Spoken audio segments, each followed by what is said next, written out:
A'udzu billahi minasy syaithanir rajim. Bismillahirrahmanirrahim.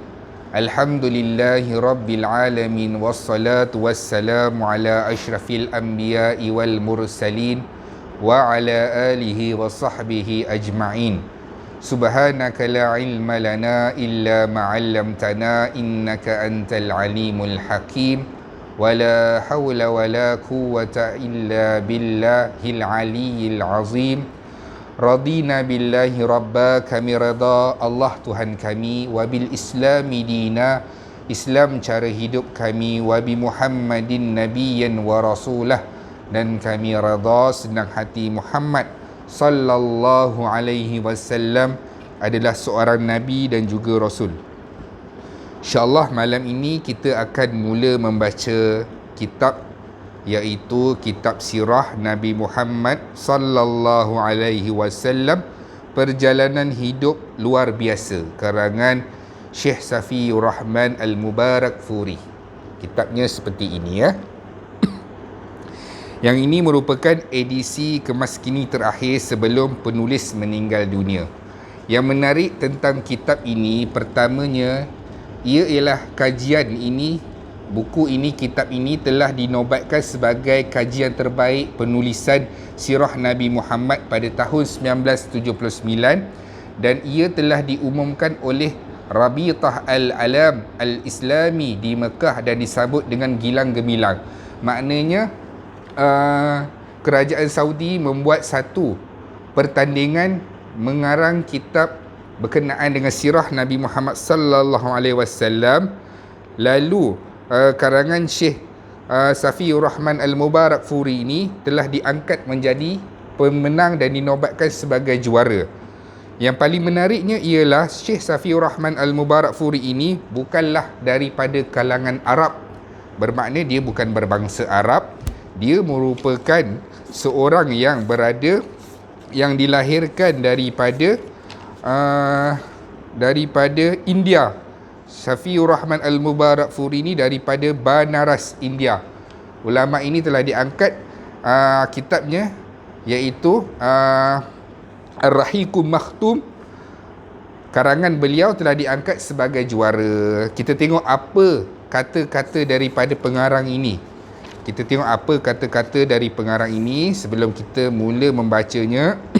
Pertamanya, pengarang ini dia mengatakan untuk dia tulis kitab ini, yang pertamanya dia memikirkan tidak ingin menebalkan tulisan dia. Bermakna dia tidak mengarang terlalu banyak dan kitab ini menjadi tebal kerana tidak mahu pembacanya, orang awam, menjadi bosan. Sampai begitu sekali ulama ni memikirkan untuk menarik minat orang membaca.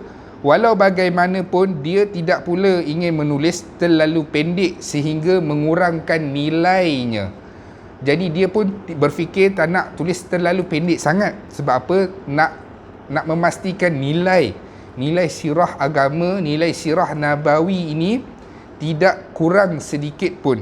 Jadi walau bagaimanapun, dia tetap juga menulis beberapa ayat Quran bagi menyokong dalil.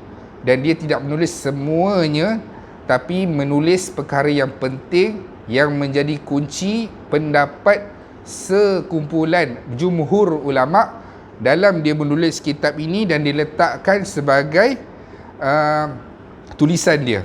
Itu kata pengarang Syekh Safiyur Rahman Al-Mubarakfuri. Baiklah, sebelum itu, yang pertama sekali, kenapa tujuan kita ingin membaca sirah Nabi? Kenapa kita mesti belajar mengetahui sirah? Sirah ni adalah sejarah kehidupan Rasulullah sallallahu alaihi wasallam, Muhammad bin Abdullah, nabi kita, nabi terakhir. Sebab apa? Sebab Allah Subhanahu wa taala yang suruh. Dalam Al-Quran disebutkan ati Allah wa atiur Rasul, taatlah kepada Allah dan taatlah kepada Rasul kamu. Rasul kamu ni siapa? Muhammad sallallahu alaihi wasallam. Allah yang telah mengarahkan, Allah yang telah maktubkan satu-satu perkara di dalam alam ini yang kita tidak boleh ubah. Sebagai contoh, rambut adalah aurat. Perempuan aurat adalah di bahagian rambut. Jadi kita tak boleh menafikan sesekali bahawa boleh kita menayangkan rambut kita, aurat kita. Lelaki mestilah memakai seluar panjang yang menutup aurat. Tidak boleh pakai seluar pendek sehingga menampakkan peha. Sebab itu yang Allah suruh. Samalah dalam perkara ini, Allah kata, Allah yang suruh kita sayang Nabi Muhammad sallallahu alaihi wasallam dan taat dan patuh apa yang ajaran yang telah disampaikan Nabi. Sebab apa? Ati Allah wa ati Rasul. Kalau kita taat kepada Allah, ambil Al-Quran, tapi kita menolak hadis, bermakna terbatal ketaatan kita kepada Al-Quran. Dan kalau kita taat kepada hadis saja, tolak Al-Quran, maka terbatal juga ketaatan kita kepada hadis, kepada Rasulullah sallallahu alaihi wasallam. Jadi tujuan kita nak belajar sirah ni, yang pertamanya dan yang keduanya dan yang terakhirnya adalah kerana pertamanya kita nak mewujudkan kasih sayang kita kepada Rasulullah sallallahu alaihi wasallam. Sebab apa? Sebab yang pertamanya sekali, Rasulullah sallallahu alaihi wasallam adalah manusia ataupun makhluk terbaik alam. Sebab apa kita nak kenal? Sebab tak kenal maka tak cinta. Kita boleh sebut cintakan ibu bapa. Sebab apa? Ibu bapa yang melahirkan kita. Kita boleh cakap cinta, sayangkan kepada anak-anak. Benda tu sampai. Sebab apa? Anak-anak tu kita yang lahirkan dan kita yang besarkan. Bila nak sebut cinta kepada Rasulullah sallallahu alaihi wasallam, kita tak dapat nak bayangkan dan tak dapat nak fikir. Sebab apa? Sebab Rasulullah dah wafat 1400 tahun yang dahulu. Punyalah lama Rasulullah sallallahu alaihi wafat. Dan kita memang boleh kata kami sayang Rasulullah sallallahu alaihi wasallam, kami cinta, kami sayang, kami selawat kepada Rasulullah sallallahu alaihi wasallam. Tapi adakah kita selawat? Jangan kita punya sayang itu hanya di bibir. Jadi sebab itulah ulama-ulama sirah, ulama-ulama dahulu mengarang kitab sirah untuk apa? Untuk kita baca. Untuk kita baca, untuk kita tahu macam mana kehidupan Rasulullah sallallahu alaihi wasallam. Supaya apa? Supaya wujud rasa sayang kita sebagai umat kepada Nabi kita Muhammad sallallahu alaihi wasallam. Dan yang ketiganya adalah kita nak tahu sirah ni sebab apa? Kita nak tahu kenapa Allah Subhanahu wa taala sayang dan cinta kepada susuk tubuh yang bernama Muhammad sallallahu alaihi wasallam. Sebab apa Allah begitu sayang? Muhammad adalah makhluk terbaik alam. Maknanya di dalam wujud alam ini, malaikat, manusia, haiwan, syaitan, jin dan juga binatang, yang nombor satu di sisi Allah Subhanahu wa taala yang Allah sayang adalah Muhammad sallallahu alaihi wasallam. Kita nak tahu kenapa Allah begitu menyayangi dan mengasihi Nabi, mencintai Nabi kita. Sebab apa Nabi kita ini terlalu Allah sayang dan Allah suruh ikut, menjadi ikutan, uswatun hasanah terhadap Rasulullah sallallahu alaihi wasallam. Sebab itulah kita nak tahu apa rahsianya, dan sebab itulah kita membaca sirah Nabawi, sirah Nabi kita Muhammad sallallahu alaihi wasallam. Itulah kepentingan kita membaca sirah. Pertama sekali untuk siri yang pertama, insya-Allah kita membaca sirah ini adalah kita ingin mengetahui susur galur kehidupan Nabi Muhammad sallallahu alaihi wasallam. Ianya mestilah bermula di mana Rasulullah sallallahu alaihi wasallam dilahirkan. Nabi kita Muhammad sallallahu alaihi wasallam dilahirkan di Mekah. Mekah ni terletak di mana? Di Saudi, Arab Saudi. Mekah di Saudi, ada Riyadh, ada Jeddah dan ada Mekah. Di kota Mekah inilah Rasulullah sallallahu alaihi wasallam dilahirkan. Dan Rasulullah sallallahu alaihi wasallam hanya berada hidup selama 63 tahun di dua tempat sahaja, iaitu Mekah dan Madinah. Selama 53 tahun Rasulullah sallallahu alaihi wasallam berada di kota Mekah, dan baki 10 tahun seterusnya adalah Rasulullah sallallahu alaihi wasallam berada di Madinah. Balik kita boleh tanya dekat anak kita, anak saudara kita, di mana Rasulullah sallallahu alaihi wasallam dilahirkan. Kalau anak saudara kita atau anak kita kata Rasulullah dilahirkan di Syria ke ataupun di Iraq ke, kita jangan salahkan mereka, salahkan diri kita. Sebab itu adalah maklumat paling simple ataupun paling basic tentang Nabi Muhammad sallallahu alaihi wasallam. Pertamanya kita nak tahu iaitu Rasulullah dilahirkan di kota Mekah. Bila sebut kota Mekah ni, bila kota Mekah ni diasaskan? Ianya tidak lain dan tidak bukan berkaitan dengan kisah Nabi Ibrahim alaihi salam. Nabi Ibrahim ni dia mempunyai anak dia. Nabi Ibrahim ni lama menunggu kedatangan anaknya. Hari-hari Nabi Ibrahim berdoa kepada Allah Subhanahu wa taala, Rabbi habli minas salihin. Ya Allah, ya Tuhanku, bagilah aku seorang anak di kalangan orang yang soleh. Lama Nabi Ibrahim berdoa kepada Allah Subhanahu wa taala supaya Allah Subhanahu wa taala mengurniakan zuriat. Dan apabila Rasulullah sallallahu alaihi wasallam ni ceritanya bermula daripada Nabi Ibrahim, dan apabila Nabi Ibrahim berdoa kepada Allah, ya Allah kurniakan aku zuriat, sampai bila? Sampai Nabi Ibrahim ni dah tua dan isteri Nabi Ibrahim ni dah putus haid. Maknanya mustahil untuk mengandung. Tapi Allah Subhanahu wa taala menilai apa yang Nabi Ibrahim lakukan, dan keyakinan Nabi Ibrahim kepada Allah tiada batasnya. Maka Nabi Ibrahim dikurniakan anak iaitu Ismail daripada perkahwinannya dengan Siti Hajar. Nabi Ibrahim berkahwin dengan Sarah dahulu, kemudian Sarah mendapat hamba yang dihadiahkan oleh raja. Kisahnya panjang. Dihadiahkan oleh seorang raja hamba bernama Hajar. Hajar inilah yang dihadiahkan ataupun dikahwinkan kepada Ibrahim. Sarah kata, tak apalah, saya tak dapat mengandung, kahwinlah dengan Hajar, mungkin dengan Hajar kita akan mendapatkan zuriat. Maka lahirlah Ismail.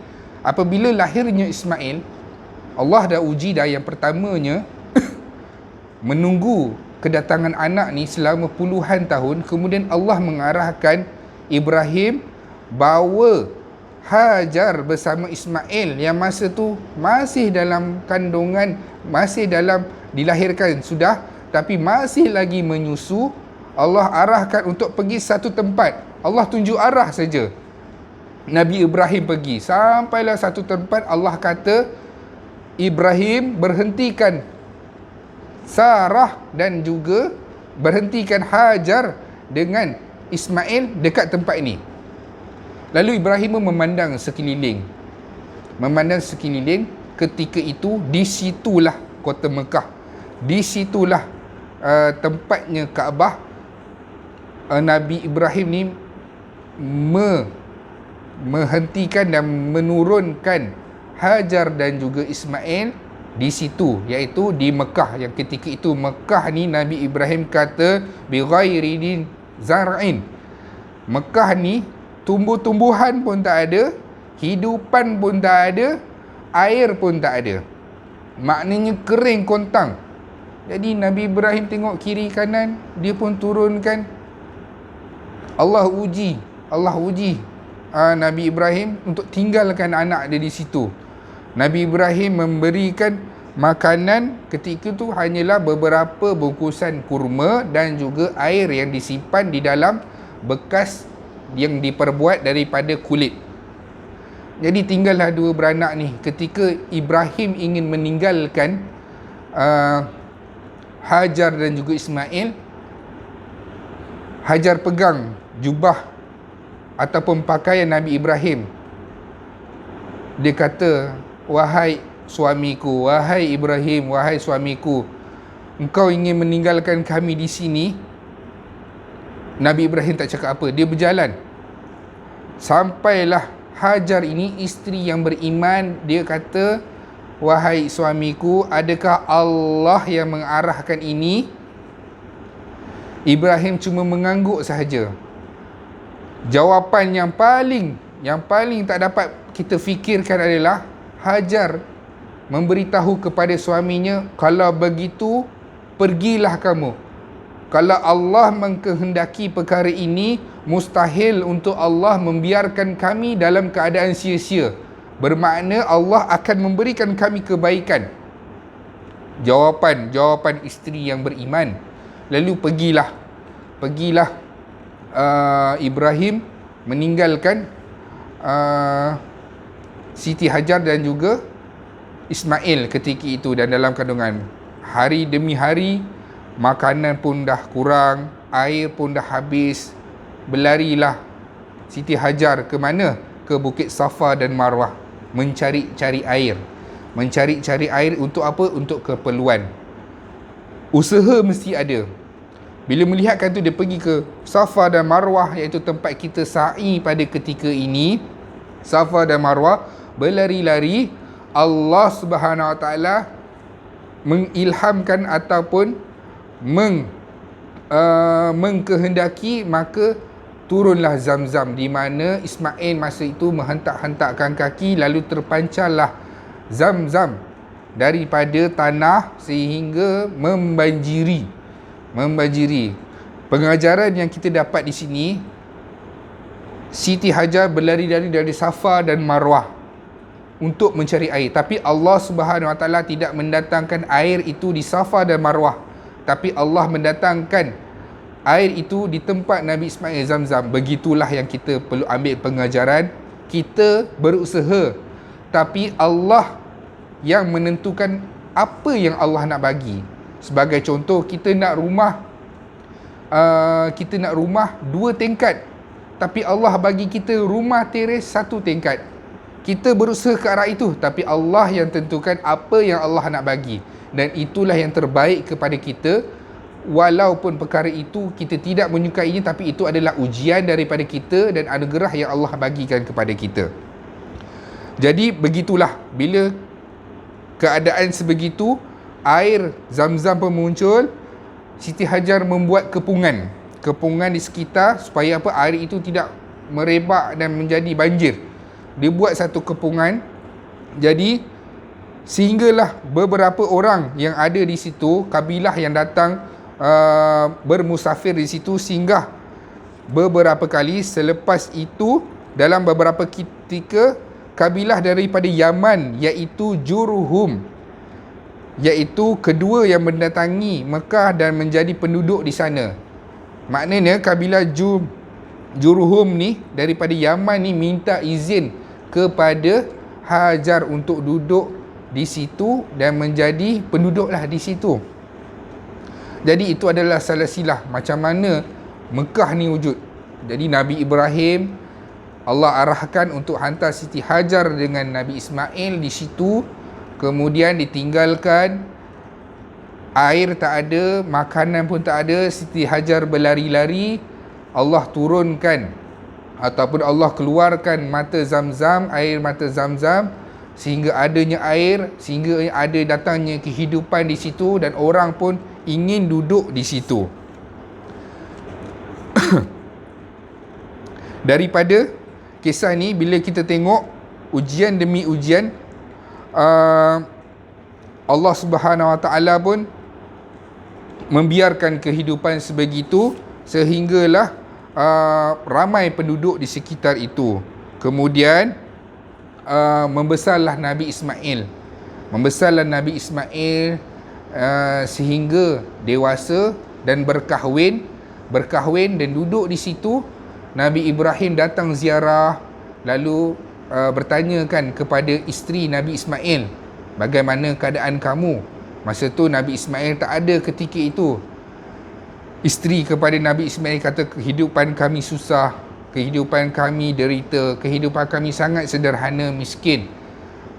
Lalu Nabi Ibrahim berpesan kepada isteri Nabi Ismail, beritahu suami kamu untuk tukar pintu rumah kamu. Kemudian pesanan itu disampaikan kepada Nabi Ismail. Fahamlah Nabi Ismail bahawa tukarkan pintu rumah kamu itu bermakna tukar kepada isteri, tukarkan isteri kamu, lalu diceraikanlah isteri. Ini sebab apa? Sebab isteri ini tidak dapat mendorong ke arah kebaikan ataupun dakwah yang sepatutnya Nabi Ismail lakukan. Dan peristiwa itu berlangsung hari demi hari dan tahun dan demi tahun, sehinggalah Allah Subhanahu Wa Taala menemukan Nabi Ibrahim dan Nabi Ismail ketika ziarah Nabi Ibrahim yang seterusnya. Nabi Ibrahim melihat Nabi Ismail yang sedang berehat, lalu bertemulah dua beranak ini dan berpelukan. Lalu Allah mengarahkan mereka, Nabi Ismail dan Nabi Ibrahim, dua beranak ini untuk membina Kaabah. Jadi dibinalah Kaabah di situ.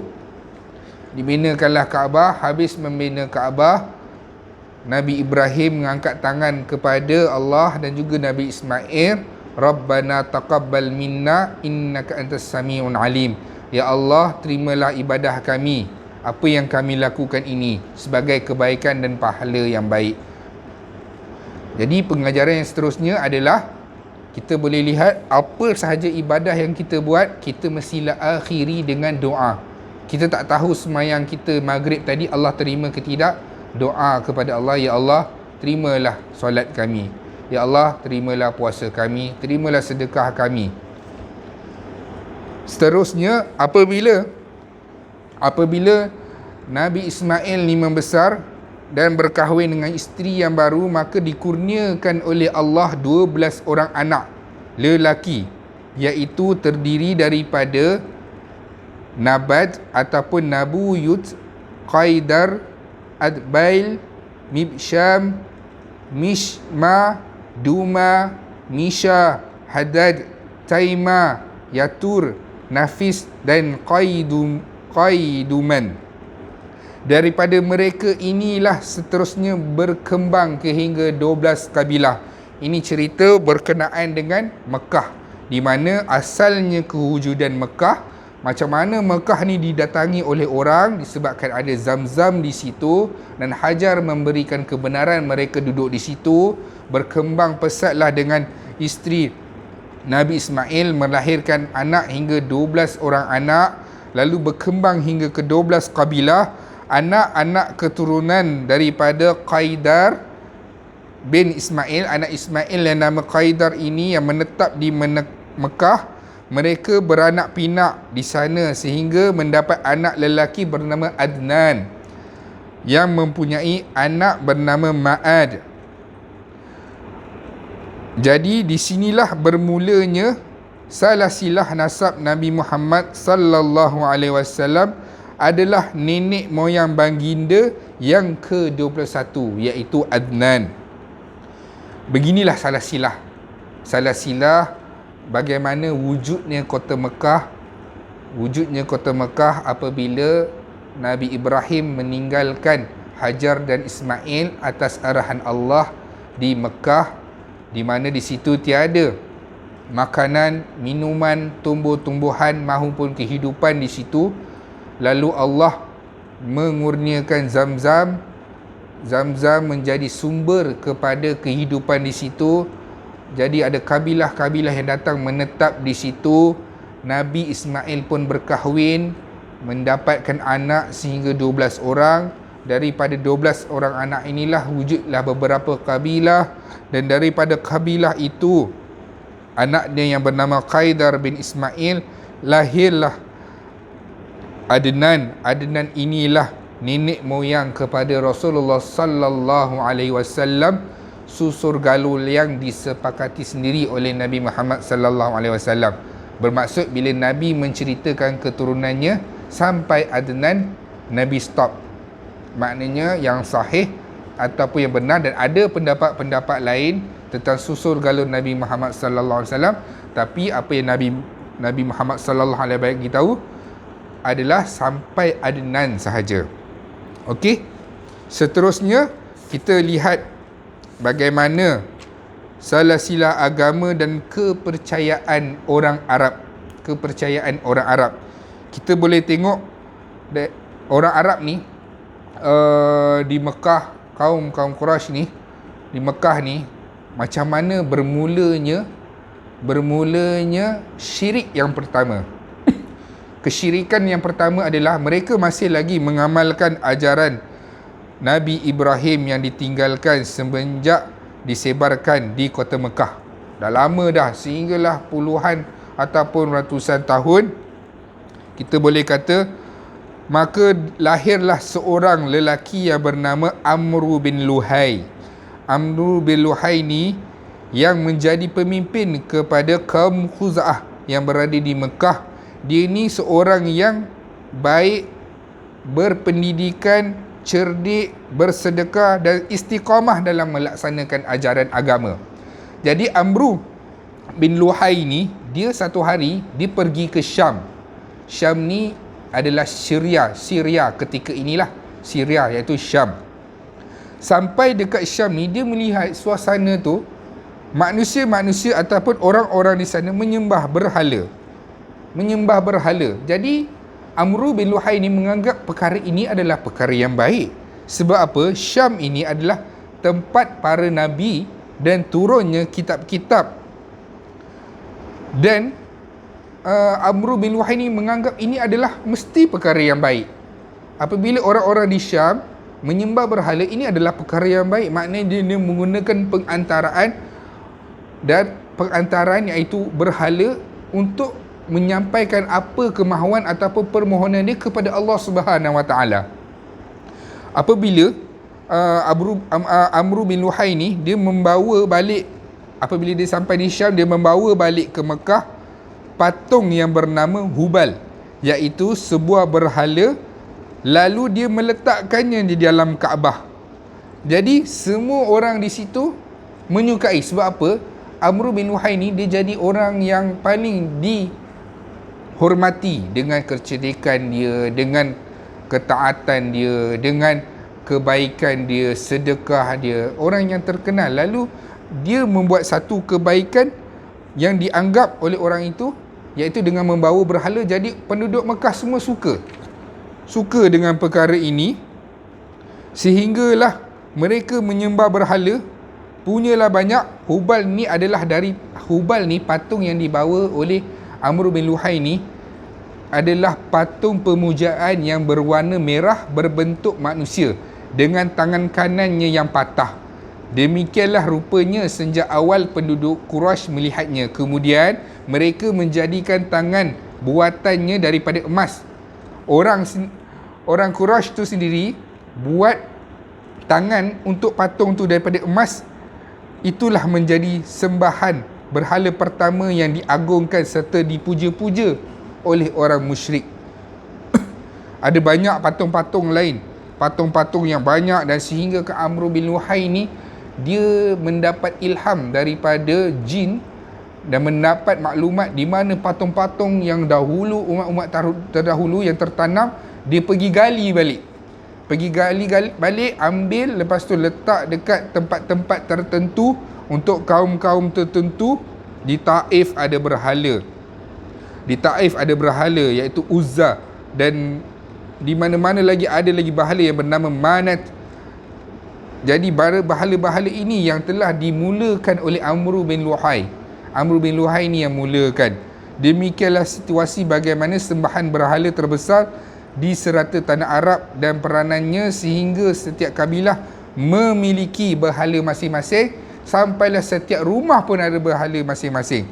Dan ketika Rasulullah membuka kota Mekah nanti, satu hari nanti, terdapat 360 berhala yang ada di sekeliling Kaabah, di dalam Kaabah, mahupun di atas Kaabah tu ada berhala, punyalah banyak ketika itu.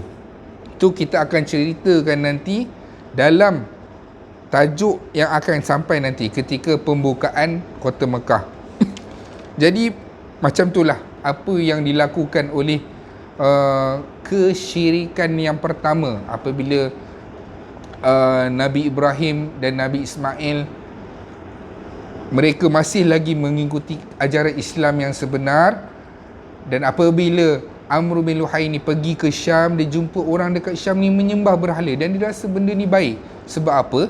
Syam adalah negara ataupun daerah negeri yang melahirkan Rasul, dan di situ banyaknya kitab, dan dia rasa perkara ini baik, dan dia bawa balik perkara ini ke Mekah. Jadi orang Mekah pun respect dengan Amr bin Luhai ni, dia pun ikut ajaran Amr bin Luhai ni.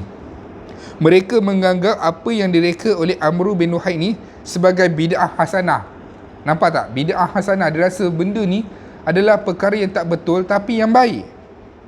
Dan ia bukanlah satu perubahan yang dilakukan terhadap agama Nabi Ibrahim. Amalan-amalan tersebut antaranya ialah mereka berdiri di sekeliling berhala, lama-lama kemudian mereka menyungkur dan memanggil-manggil dan meminta tolong kepada berhala.